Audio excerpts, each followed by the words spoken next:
Hi മച്ചവരെ, അപ്പോൾ ഒരു മെയിൻ്റനൻസിന് പോയതാണ്.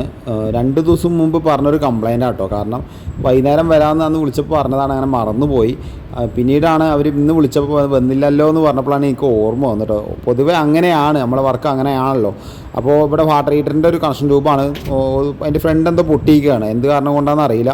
നമ്മളത് മാറ്റി കഴിഞ്ഞപ്പോഴാണ് അടുത്തൊരു കംപ്ലയിൻറ്റ്, അതിൻ്റെ സ്പിൻഡിലിൻ്റെ മേലെ കൂടി ലീക്കേജ്. പഴയ മോഡൽ സ്പിൻഡിലാണ്, പലർക്കും അറിയാൻ പറ്റും. ഇത് സിമ്പിളായിട്ട് പ്ലംബർമാർക്ക് എല്ലാവർക്കും അറിയുന്നതാണ്, അറിയാത്തവർക്ക് വേണ്ടിയിട്ടാണ് ഈ വീഡിയോ. ഇതിൻ്റെ മുകളിലൊരു നെറ്റ് വരുന്നുണ്ട്. ആ നെറ്റ് സിമ്പിളായിട്ട് ഊരിയിട്ടേ അതിലൊരു ടെഫ്ലോൺ ടേപ്പ് 2 സൈഡ് ഇറക്കുക. ഫസ്റ്റത്തെ ആ കുറ്റിയിലൊന്ന് ഒരു 4-5 റൗണ്ട് ചുറ്റിയിട്ട് ഒന്ന് ഇറക്കി കൊടുത്തിട്ട് പിന്നെ നെറ്റിലും ചുറ്റി കഴിഞ്ഞാൽ സിമ്പിളായിട്ട് ആ ലീക്കേജ് നിൽക്കും കേട്ടോ. അല്ലെങ്കിൽ ഈ ആംഗിൾ വാൾവ് മാറ്റുക എന്ന് പറഞ്ഞാൽ കുറച്ച് എക്സ്പെൻസാണ്, അതുകൊണ്ട് സിമ്പിളായിട്ട് തന്നെ ഇത് ലീക്കേജ് നിന്നു. ഫ്രണ്ട്സ്, അതേപോലെ തന്നെ ഞാൻ മെയിൻ്റനൻസിന് വാങ്ങിയൊരു എമൗണ്ട് എന്ന് പറയുന്നത് 350 റുപ്യ കേട്ടോ. 100 റുപ്യ കണക്ഷൻ ട്യൂബിന് 2 അടിക്ക് വന്നിട്ടുണ്ട്. 250 റുപ്യ എൻ്റെ ലേബർ കോസ്റ്റ് ഞാൻ വാങ്ങിട്ടോ. അപ്പോൾ ഈ വീഡിയോ മാക്സിമം ഷെയർ ചെയ്യാൻ മറക്കാതെ ലൈക്ക് ചെയ്യാം.